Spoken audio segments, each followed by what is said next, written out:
1 o'clock, three-man front. Landrum Molly, Damian Mitchell hanging out today. It's been an eventful day as we played the Know Your Future Spouse game. And his lovely fiance and American hero, you better believe it, Blackhawk helicopter pilot Taylor joined us on the show. Also, Wimp Sanderson, Mike Rodak, Blake Lovell, breaking everything down as far as college basketball. Barrett Sallee talking Braves as spring training is underway. All of that available at the podcast, jocksfm.com. Appreciate all our listeners, Jocks Mobile, Jocks Montgomery, up in Huntsville, all around the Jocks app. And those of you watching on Jocks TV on YouTube, just go and smash the like button. We always appreciate it. Subscribe, and you can not only view this show every single day, but all of our programming, including Damian and Conrad, bright and early, starting at 6 a.m. with Morning Jocks, and then 7 to 10 with Mac and Cube. Did I cover all the bases? Yeah, absolutely. You did a great job. Thank you very much. You're professional. I try to be sometimes. Yeah. Something that we talked about this morning on Morning Jocks with Conrad being out, was me and John. Bill Connolly, ESPN writer. I've heard of the man. Yeah. ESPN.com. He released his top 100 college football quarterbacks of the 2000s. And the list, of course, as anything, we could debate and have discussions on, who would we put ahead of who. But it got interesting because, of course, we've seen a lot of talented quarterbacks just, that play college football. And he took into account the career that they had when they were at the schools, especially when I get to number one. But I'll give you the top 10 just to start things off. And again, it's 100, the top 100 quarterbacks of college football in the 2000s. At number 10, he has Robert Griffin III, Heisman Trophy winner at Baylor.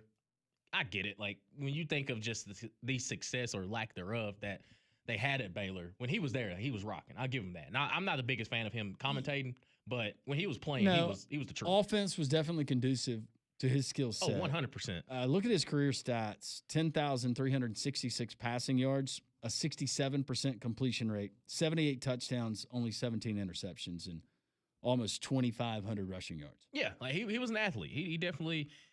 His career, I would not debate. Like he and we think of, just the 2000s, like so far.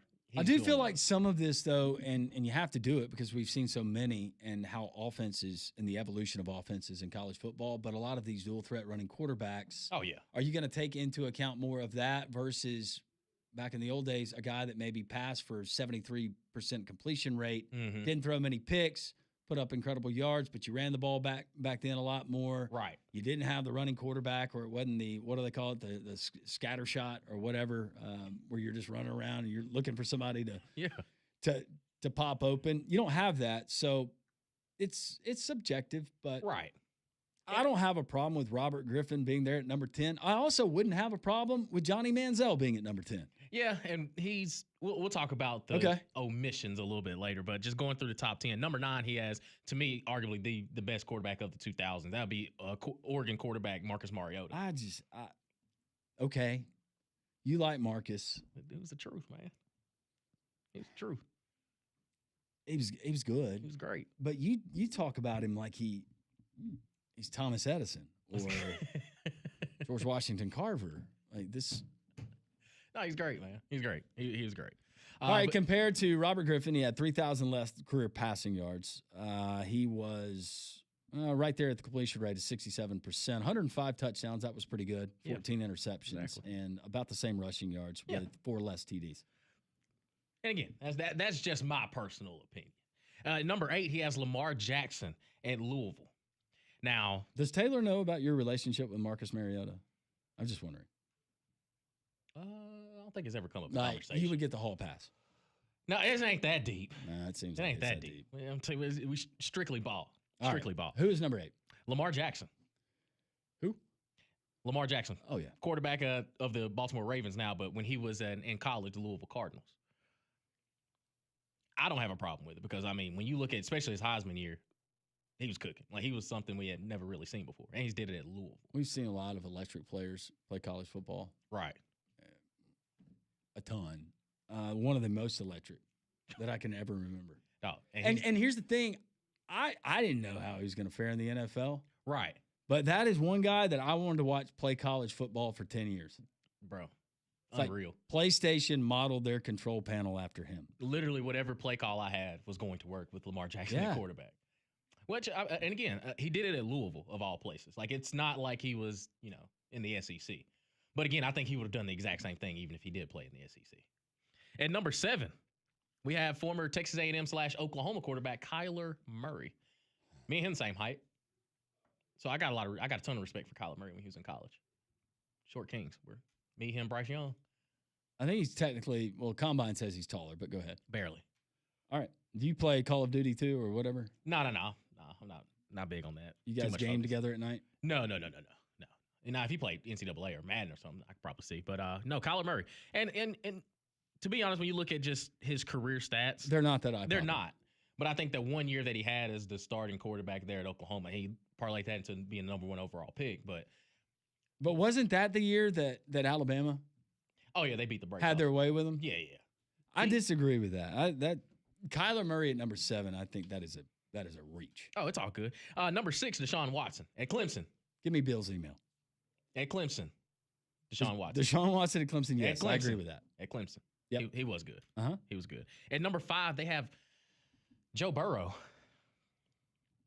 So this is when I knew, like, okay, I kind of get it, Bill. You're going for I understand the separation between career and season, but let's be real. Top 5, I get, but I would have him closer to, 1, 2, 3. Yeah. With number 5. Yes. Even if it was just one season. Like, he was cooking. He was cooking. And a lot of these other guys, they had talent around them. Oh, yeah. But Joe Burrow, yeah.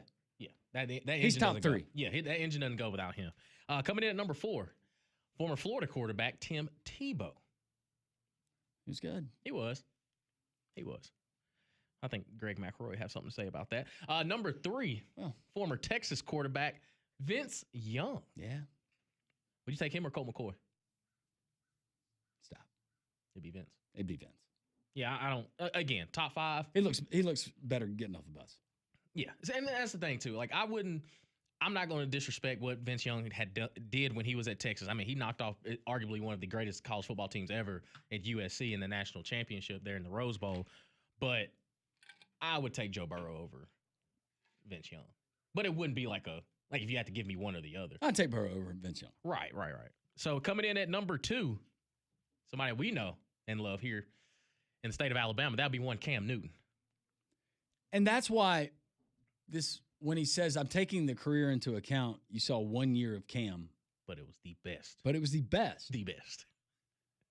Which, given who I know who number 1 is, I would have Cam number 1. Yep. And speaking of the number 1 spot, former Texas Tech and Oklahoma quarterback Baker Mayfield, the number 1 quarterback of the 2000s.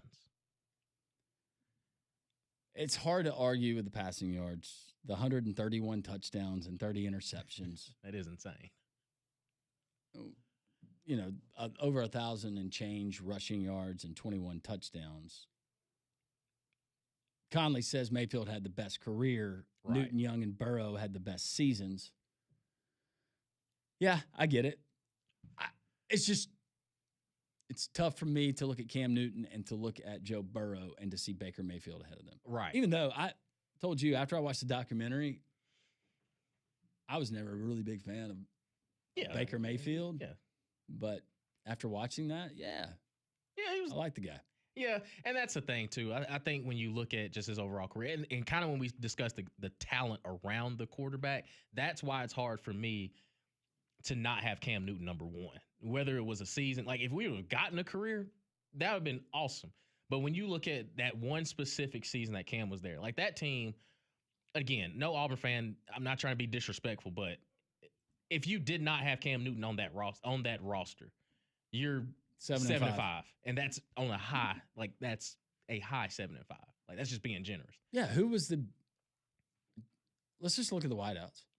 Darvin Adams. Yeah. Terrell Zachary. A young Emory Blake. And again, no disrespect, but they're not like Calvin Ridley, or they're not like, even a Duke Williams, if just sticking it off. They're no Cam Coleman. No. Like they were good for what they were. Michael Dyer would have been the flashiest offensive weapon Right. besides Cam Newton in that offense. And you had speed with Ontario McCaleb. But outside of that, I mean, it wasn't like the offensive line was amazing. And again, no disrespect to the defense, but they were 55th. Right. Ted Roof had them make big plays when they needed to. Right. That's but Greg. If you don't have number 2 behind center, no, it's different. You're fighting an uphill battle. Yeah, Wild Hands Robinson says GTFOH with that list, laughing, crying emoji. Hey, don't get mad at me, man. Get mad at Bill Conley. Yeah, Bill Conley at ESPN.com. But, and then just kind of looking at some of the notables outside of the top 10, number 11 was Trevor Lawrence, former Clemson quarterback. Colt McCoy comes in at 12. Johnny Manziel at 13. And at 14, recent, Fernando Mendoza. I can't argue with that. Yeah, had literally the greatest season in college football ever.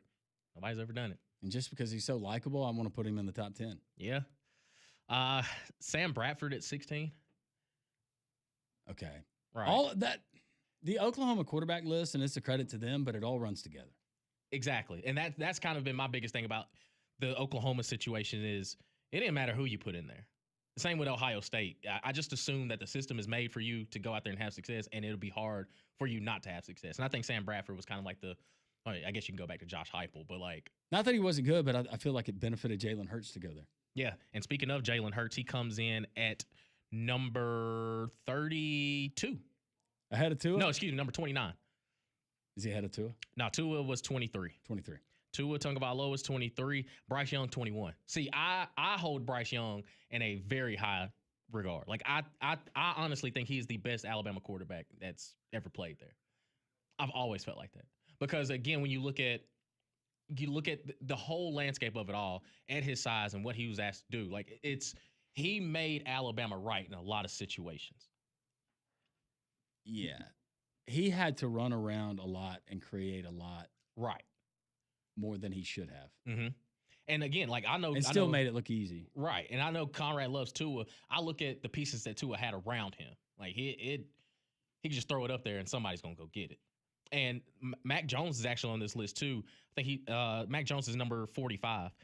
Former Auburn and Oregon quarterback Bo Nix was number 30. Oh. So he made top 30. Yep. Somebody from the state of Alabama played at West Virginia quarterback Pat White was number 32. Boy, he was good. He was indeed.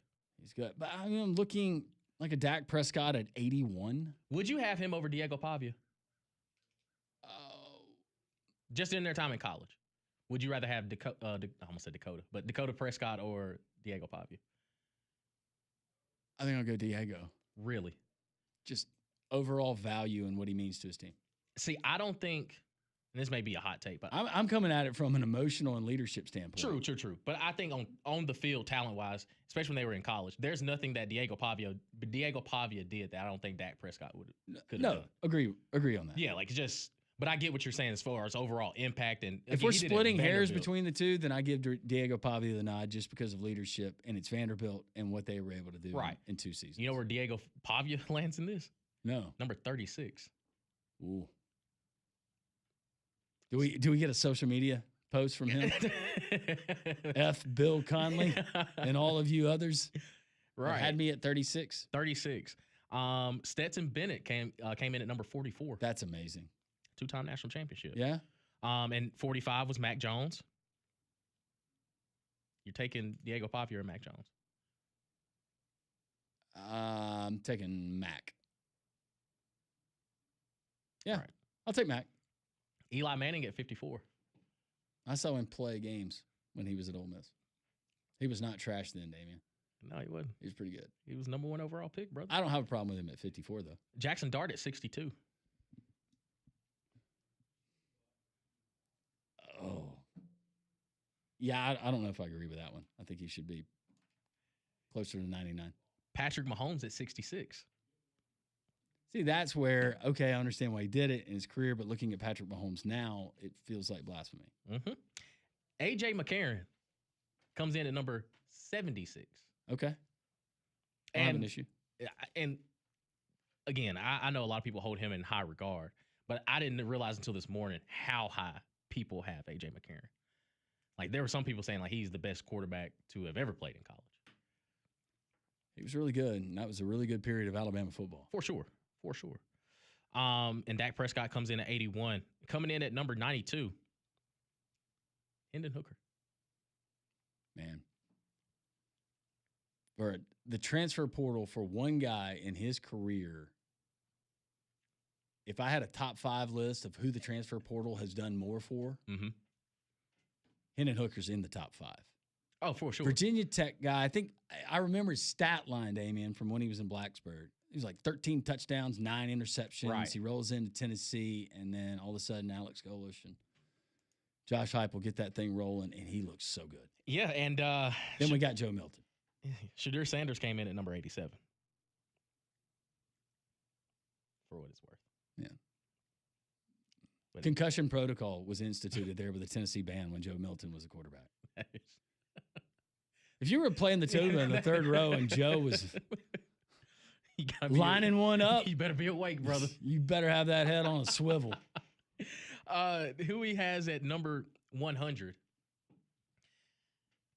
J.J. McCarthy. I think there's a lot of revisionist history with this. Like, he wouldn't be number 100. No. J.J. McCarthy wasn't that good in college. No. And then again, no disrespect to him, but like, he wasn't asked to do much either.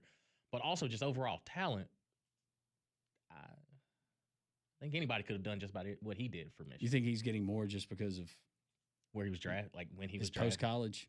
Maybe so. Yeah. Maybe so. And Jaden Daniels came in at number 20. Hey, kudos to Bill Conley in the offseason for actually taking the time to put together 100 names and try to formulate a list. No Peyton Thorne. It's never going to be really? No Jackson Arnold. Sean White. Nope. No Jeremy Johnson. No Nick Marshall. TJ? No. Finley? Well, he's still playing. Well, he's still playing, so he's not even eligible for the list. Right. Is that 5 years after you finish your 9th stop in college? Maybe so. You're finally eligible for I think Bill for him, Conley it's top probably 100? the moment he stops playing college football, he could probably enter the list, but I don't think he'll be. I think he's a lot closer to 100 than anything. Speaking of the list, we've got a list. Molly's got a list of questions. Molly marinates. We anxiously anticipate that because they're always the best questions. The worst thing I've seen. We'll update you what's going on in Milan. Medal count, United States hockey getting ready to go against Slovakians. I hope that was right. Didn't offend anybody. 3-man front on Jocks.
122, three-man front on this Friday. Landrum, Molly, and Damien. Nice enough to hang out with us. I love it, man.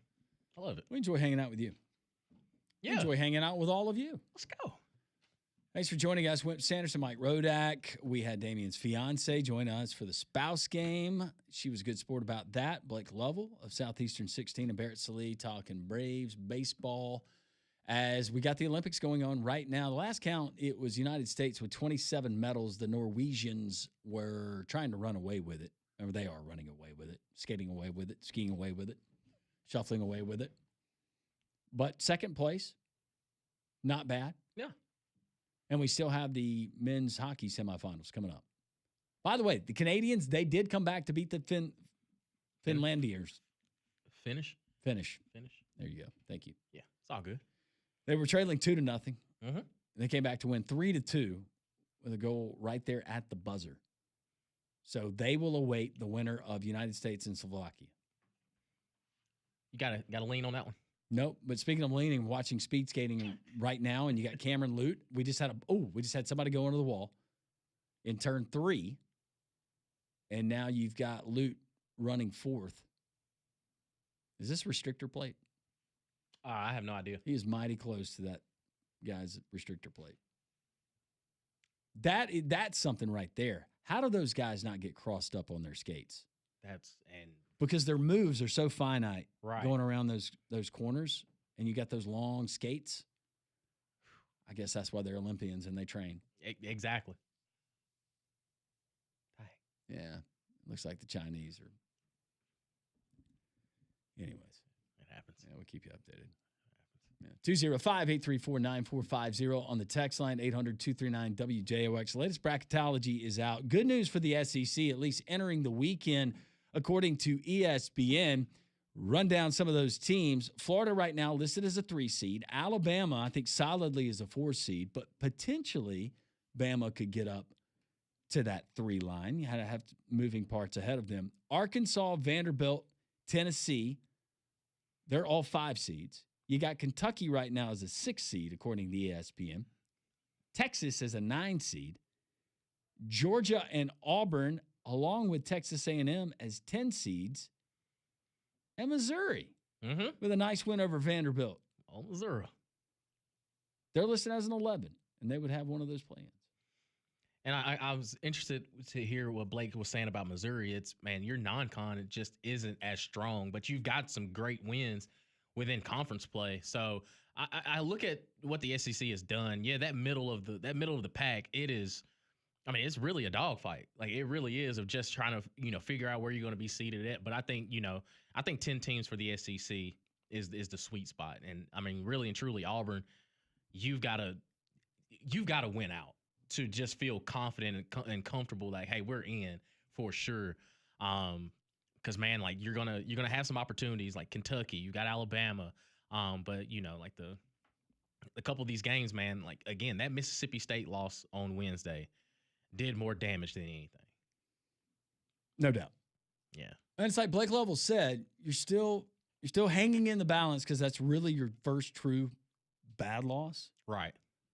But you're gonna have to cancel it out with a win over Kentucky. Yep, get another quad 1 win. Auburn in action. They host Kentucky. Must win once again for Stephen Pearl and the Tigers. 7:30 tomorrow at Neville Arena. Meanwhile, Alabama travels to Baton Rouge to take on a hapless, hopeless, what it seems like, Matt McMahon LSU Tigers team. It's currently 2-11 in conference play, going nowhere fast. Alabama, big favorite. Just take care of your business. That's it. Get out of there with a dub. Again, you don't want to be in a situation, because you're already riding high. You don't want to lose that momentum as we get closer and closer to tournament play. Yep. Also, last night not here locally, they were on the road, but you had Samford that knocked off the Citadel. They're in the state of South Carolina by 3. Samford, they're on a little bit of a heater now. They take on Mercer. That will not be an easy game coming up this weekend, but Hawkins Arena, Macon, Georgia. They play tomorrow there in the SoCon, but looking at Samford right now, not bad. Yeah, and that's the thing with, even going to UAB as well. Again, if you're playing your best basketball here towards the backstretch, you feel confident when you get into tournament play. And that's the thing, even with Samford, Bucky leaving, now with Coach Acuff being there. He knows what winning looks like. Like it's no issue that Sanford hadn't had that big of a drop off since Bucky left. But I think even if you're UAB there in the American, one thing I guess it's crazy because we look at their home record in conference for UAB. The American Conference championships are played here, so it's. Do you treat it like an away game? Like, hey, like we're gonna hit the road, we're gonna go up to Huntsville or something, and just come back down whenever it's time for us to play because Bartow hadn't really been the sweet spot. But we're gonna do that thing in Legacy Arena, right? I don't put it past that UAB team. They could come out, right, go on a tear, shoot 60% from the field. Yeah, because Andy Kennedy, he made a point. The layups have been an issue. At least they were the last game. Layups, outside shooting, but you know what? They still win. Right. It may not be pretty. Find ways to win. It may not be pretty, and that's what I love about conference play. I just got to be better than this team this one day. That's it. That's it. That's the only time we get them. You just got to be better than them that time. Going back to Sanford though, they've won 7 of the last 8 conference games, 6 in a row at Mercer, a team that they beat earlier in the season by 20. You got VMI at home, a team you beat on the road by 20. They're not good. Yeah. And then UNC Greensboro, a team that you lost to by 7 earlier in the season on the road. You get them at home, so a chance for Lenny and the guys to get things right where they want them just in time for the conference tournament. And hopefully they can run that thing. Yeah. And then we're looking at Sanford once again. You remember that was so exciting. Should have won. We got Sanford and Kansas, Bucky ball. We got screwed. And they did get screwed. They got screwed. Remember the what are you doing? This is the most egregious taking a shot at the Baptist school from Alabama, from Homewood, was SoCon with all these great kids. And they were going to play the Big 12 And then the referee's going to blow a phantom technical on the bench. Come on. We've been screwed. And this could be what could they have possibly said? I don't know. Bull crap call. Yeah. That's it. Tee them up. Yeah, they got screwed out of that. They did. But here's the thing. Alabama, the state of Alabama is a basketball state now. Yeah, we got Troy rocking along. Yeah. They made a tournament last year, didn't they? Think so. Yeah, so we do everything here, dog. It's an everything state. I mean, football, we're gonna get back, but we still had Alabama represented in the college football playoff, though. So we're gonna get back. We're gonna get back. Let's go. That is right. 205-834-9450. Wild Hands Robinson says Kyle Trask was so good. I think his 2020 season was statistically better than Mendoza's this season and was against an all SEC schedule. Kyle Trask it was. And he went 5th round. Was that right? Second, I believe. Was it second? It was early. Tampa Bay. It was Fromm that went 5th round. Yeah. Jake Fromm. Hadn't heard that name in a while. Your former SEC quarterbacks. This listener says he would have ranked them Cam number 1, Burrow 2, Tebow 3, Matt Leinart 4, Vince Young 5. Matt Leinart won a Heisman, didn't he? He did. He followed up Carson Palmer. He did. But one of his first games was, I think it was 2003. They played Auburn, They played Auburn and Jordan Hare and beat them 23-0. Remember Carson Palmer and those guys were gone, and that was going to be the year that Tubbs and then they got their it happens. Got demoralized in game 1. Yeah, Matt Leinart again is kind of the system. He had Lindell White and Reggie Bush to hand it off to, and he wasn't asked to do much. And again, not White. That was stupid. Short yardage situations. Oh my God. Well, I had him on NFL fantasy team. He was with the Titans, right? You better believe it. Wisenhunt, was it? Yep. Yeah. You get the ball inside the 5. You know where it's going. He might get 7 carries a game, but 4 of them are going to be in the red zone, exactly. And you were going to cash in fantasy football. Yeah. Matt Leinart, I don't think he was great, but I also don't think he was bad either. But I wouldn't. Again, this is strictly anybody else, but I would not have him near the top 5. How well did Leinart do at USC? That's pretty good. Yeah, I bet he left-handed quarterback, Did he have the Josh Rosen hot tub in the? They only do that at UCLA. They don't do that at USC. It shows. Yeah, that's why Nico went. Hot tub fun. Exactly. Speaking of fun, Molly's got 5 questions. We're going to do it next. Molly marinates on 3-man front.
135, three-man front.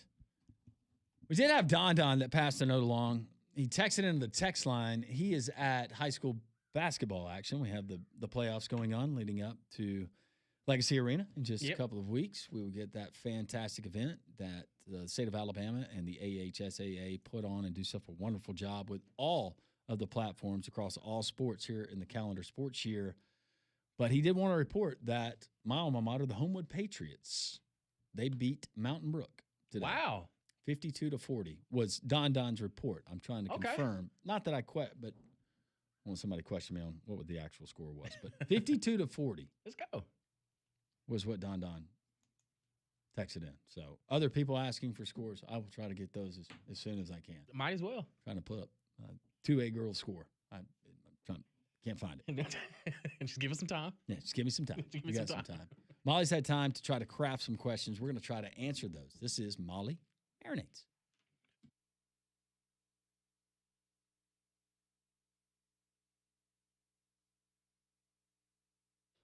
Molly Marinates. And as always, Molly Marinates / Pat Ponders is brought to you by Courtesy GMC out in Trustful. It's been a while, but I'm glad I'm back. Welcome back. Back like I never left. That's right, For girl. Molly Marinates. You're like a boomerang. I'm like a boomerang. All right, question number 1. Where in the United States, besides LA and Salt Lake City, because the Summer Olympics in 2 years are in LA, and then the 2034 Olympics are in Salt Lake City, where would you like to see the Olympics held? Other than LA and Salt Lake City, because those are coming up. But where else in the U.S.? For the Winter Olympics, I would like to see it in Colorado, but just because I'm familiar with some of the ski towns. So if you got to, I guess that would work. You hub it there in Denver. Yeah. Have some of the events, and then you travel to different sites to do everything else. But Colorado is one that I think of. Yeah. Have they had it in Alaska? No. Winter Olympics in Anchorage, Alaska. Lake Placid.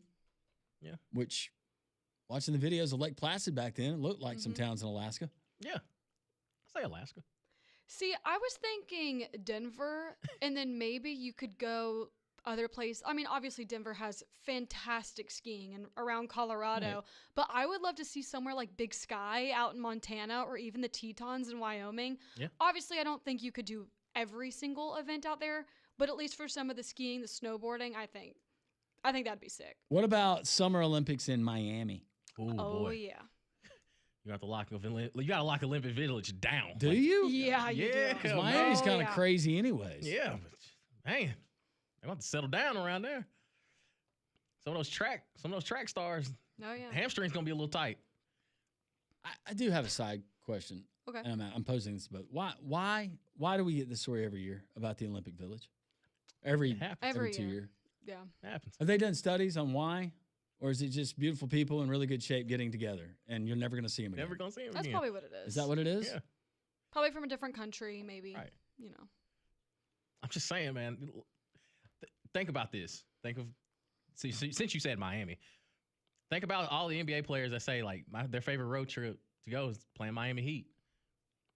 Imagine the best athletes in the world, all in Miami.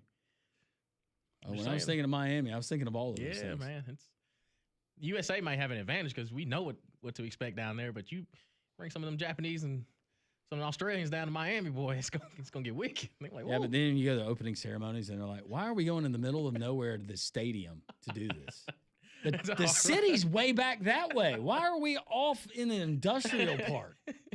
They gotta go to Florida Atlantic's football field and stuff to train. Been to that one a couple times. It's like, man, it's a little different down Yeah. here. All right, next question. Go ahead. March is almost here. Let's go. And we all love March Madness. The tournament is awesome. And last year we saw the Florida Gators from the SEC cut down the nets at the end of the tournament. So if you had to place a bet today on any of the power conferences, which conference would you pick to win the big dance? Like what conference will the winning team represent is basically what I'm asking. As much as it pains me, I think I am going to go Michigan here or Illinois, or one of those Big Ten teams, just the way that they're built. Michigan, namely. Yeah. I'll go Big Ten. I'm gonna say, I'm with you. I'm with you with the Big Ten, but I'm gonna say Big 12 because I do think Arizona and Houston in a tournament like setting. I mean, especially Houston, like they Houston's play a good defense. Yeah, they play defense. Yeah. And I think a lot of that is going to be a great benefit for them in a situation like this, where if the game is 55-40, it fits right in their wheelhouse. They can make it ugly. And it's a tried and tested team. Oh, right. for sure. I was thinking Big 10, Big 12, maybe ACC, but I'd probably bet either on the Big 10 or the Big 12 if I had to today. Outlier would be Florida, though. Yes. I do think I don't feel as strongly, because I think, didn't we all pretty much feel like Florida was the best team in the country 3-4 weeks before the SEC regular season was over last year? Yeah. Oh, yeah. Yeah. I'll agree with it. Even Bruce Pearl came out and said he thought Florida was the best team in the country. I don't feel quite as strong about them, and one of them is because of Clayton not being there. Right. But it's hard to argue with their size. That would be the only team out of the SEC that I see getting to a Final Four and potentially winning it all. Yeah. But Michigan, it's just hard. When Michigan is playing well and they're taking their opponent seriously, They are brutal. And Big Fan they are Yaks. brutal. Yeah. They are brutal. And Dusty May's a good coach. Yeah. Right. All right, next question. It's National Muffin Day. Really? What is your go-to muffin flavor? Oh, chocolate chip. You're not a big. Oh, muffin you're guy, not a big right? sweets guy, though. No, I love Is a there, good like- cornbread muffin. Okay, hey, that counts. Give me some Mexican cornbread muffin. Yeah. Okay. See, mine's chocolate chip or blueberry. Chocolate chip. Chocolate chip or blueberry? Mhm. No, I don't. Not a But big cornbread, that's a great answer. It's just sweets. Yeah. It's not that I choose not to eat them ever. I never had a choice. I Right. naturally just Yeah. It- Old eat a cornbread lot of muffin. sugar. It doesn't make me feel good. And Yeah. That's why you stay so lean. I was a kid in the grocery store. Quitting drinking beer. That helps too. That really helped. But when I was a kid in the grocery store, you go around to the deli and, had the bakery and you had the Yeah. ladies Yeah. back there. And that was back when people used to appreciate the grocery store relationships and the local folks. And you probably had the same thing there in Maplesville. You course. knew everybody there. I got a local grocery store here, know everybody. And we go, and my sister would get the smiley face cookie. Oh, I used to love those. And they knew me. They knew that's that weird kid that doesn't like sweets. And I would get the little container of macaroni and cheese. Well, hey, I take that too. And that was back when they made it in-house back in those Oh, days. so yeah. yeah. Oh, There's some love. Oh, in you there. had some roux that got that thing started. It wasn't peel some film and Right. Stofers. We gonna feed that little baby. That's we gonna right. feed that boy. Yeah. Look at that little boy. That little weird child. They want Give him some macaroni mac and cheese. and cheese. Yes. Made with some love. It was so good. All right, one more question, and I'm curious how you guys are going to answer this one. So 1 week from today, February 27th, is World Pokemon Day. Oh God. And you're like, Pokemon? It's a video game franchise. I'm It familiar. is the highest grossing media franchise of all time, with generating over $115 billion in revenue. Can I stop you here? Yeah. So, you're familiar with Angel Tree and stuff like that. Yeah. So I was, and a lot of people are part of that, and it's great. It's great if your church or whatever organization puts it on to help those in need around the holidays. They have stuff to open on Christmas. But Pokemon, I had no idea that Pokemon still with these kids, It still It's resonates. huge. the Yeah. request for anything Pokemon. And it's not like this specific, need this. It's all of them. Anything Pokemon. Cards, games. So Yeah. Pokemon Toys. was after my time. Yeah, I Yeah. grew up with it for sure. But I had no idea it was the franchise that it is. Well, next Friday, World Pokemon Day, marks the 30th anniversary of the franchise. And so my question was going to be, A, did you play it as a kid? I know, Landrum, you said it was after your time. But B, if you didn't, what was your go-to video game as a child? Oh, I mean, I'm a super Power Rangers guy. Like Even as a kid? yeah. Okay. Like Pokemon was like I would watch it, but I never got invested in it. Like it was just wasn't See, my thing. I was a huge Pokemon kid. Because Really? my older brother, he's early 90s, Mhm. and he grew up with some of the original movies. He had the trading cards. Right. He had the original games on the Game Boy, and then I got into it. I had the games on the DS, Oh, so yeah. the you were DS. I had some of the cards. Like, I was a tomboy though when I was a kid. trying to think. I was huge into Pokemon. Huge. There's a Charizard. I do know that one. Pikachu. Pikachu, of course, the goat. Squirtle. Squirtle.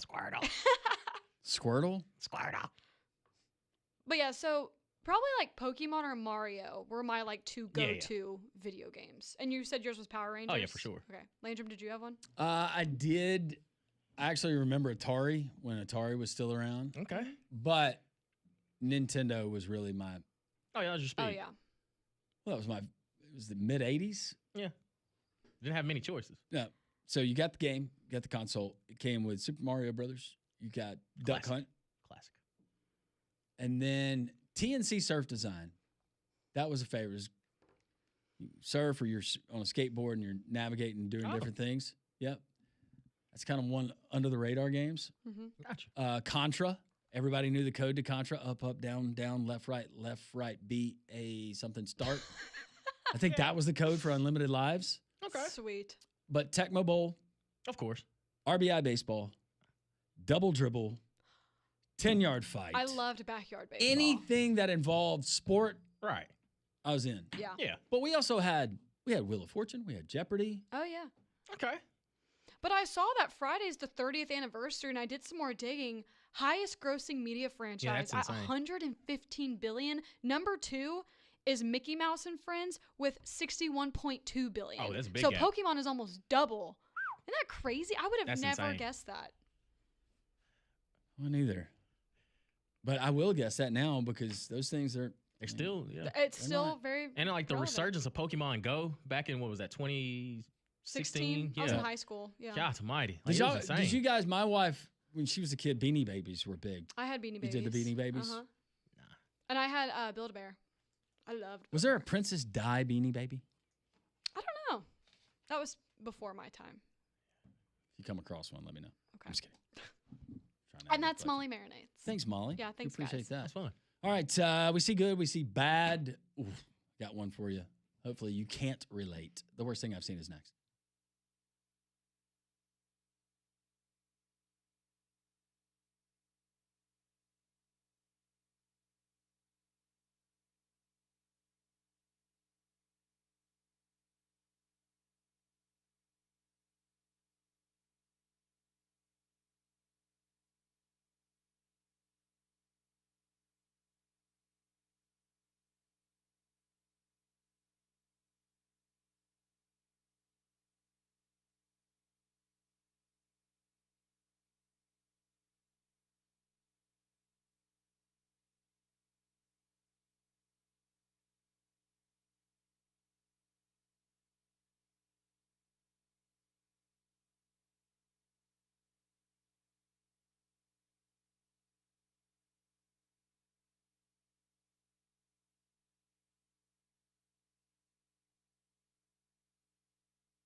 Thanks for joining us here on this Friday on Three Man Front. Those of you watching on Jocks TV, they're on YouTube. Smash subscribe. We always appreciate it. Those listening in the southern part of the state, Jocks Mobile, Jocks Montgomery, in our capital city.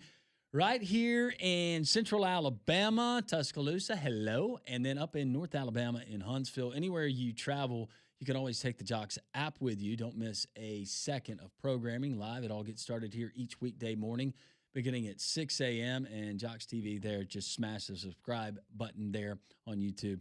We always appreciate that. A lot of your text rolling in today as well. Your interaction is vital. That is what we do here on the show. 205-834-9450. Have the worst thing I've seen coming up in just a moment. But Noto Roofing, when it comes to your home, Damian, when you and your lovely bride, you purchase your first home, you're going to want to protect that home with a good roof. Yes, sir. Walk in the roof. And that's what you're going to get with a trusted company, guys that grew up here. They know the town. They know the people. They know what you expect. And it's the owners of Noto Roofing, Sammy and Matt Noto. You call. Sammy's going to answer the phone. Matt will come out to your home along with Chris, one of their talented professionals, been in the roofing business for almost 3 decades. Chris is going to walk the house. He's going to be very honest and open about what he finds, what he doesn't find. He is not going to try to pull the wool over your eyes. He's not going to recommend something you don't need. And by the way, he's going to look at things that might not pertain to putting a new roof on. Maybe things just that go alongside your roof, right? Like gutters. Is your gutter system functioning? What about the flashing around that chimney? Is there rotting wood somewhere? They're going to make sure everything is done right so they can do their job right and you are left satisfied. They offer free inspection to all of our Jocks listeners, ventilation inspections. I'm going to make sure you are good to go. They're so thorough. That's why I use Noto Roofing. N-O-T-O. N-O-T-O. Easy way to remember it, D, is say yes to Noto. N-O-T-O roofing.com. Like that. NotoRoofing.com. 205-848-2299. Always tell them Landrum from Jock sent you. I see good. I see bad. This is bad, disturbing, and embarrassing. This is the worst thing I've seen.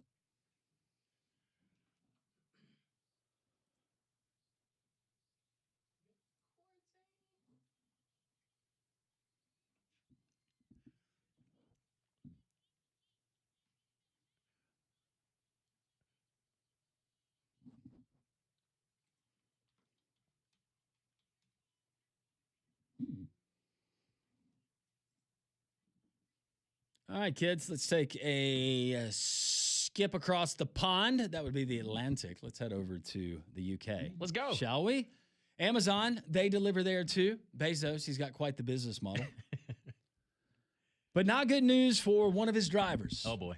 Yep. HM Coast Guard Southend was called out after a report of a van driving via Wakering Stairs onto the Broomway. The Broomway. You're asking, what is the Broomway? What is a Broomway? It's a roughly 6 mile, 600-year-old walking route that stretches into the Thames estuary. It is made for walking.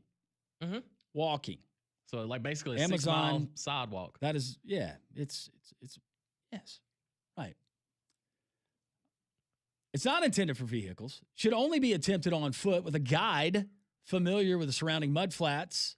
Area is considered extremely dangerous. It's on property owned by the UK's Ministry of Defence. Oh, boy. I thought you were going to say Ministry of Magic. There's a firing range right next door. According to the HM Coast Guard, officers contacted the security office, confirmed the van's occupants had driven onto the mudflats the previous evening. The vehicle had remained there through the high tide. Delivery driver exited the van, reported the incident to Amazon, the Coast Guard said, and the company arranged for a local farmer to recover the vehicle later that day. The van had been removed by the farmer. This takes me back, and I will not say the individual. It was when GPS that started coming about and people were using it in their cars. It's not always right. That is correct. That is almost correct. Killed me and 6 other people. The guy driving, we're in Nashville, and it says take a left. That's a concrete wall, and we're going 70. It doesn't seem like the right thing to do. No! Doesn't seem like the right thing to do. Luckily, everybody's okay. Good deal. Good thing Including nobody's the mud walking. flats. Good thing Yeah. nobody's walking. That's right. So if your package is late, that's why. All right, that's going to do it. Damian, thank you. Molly, Absolutely. Thank you. Go USA. Love one another. God is great. We'll see you Monday.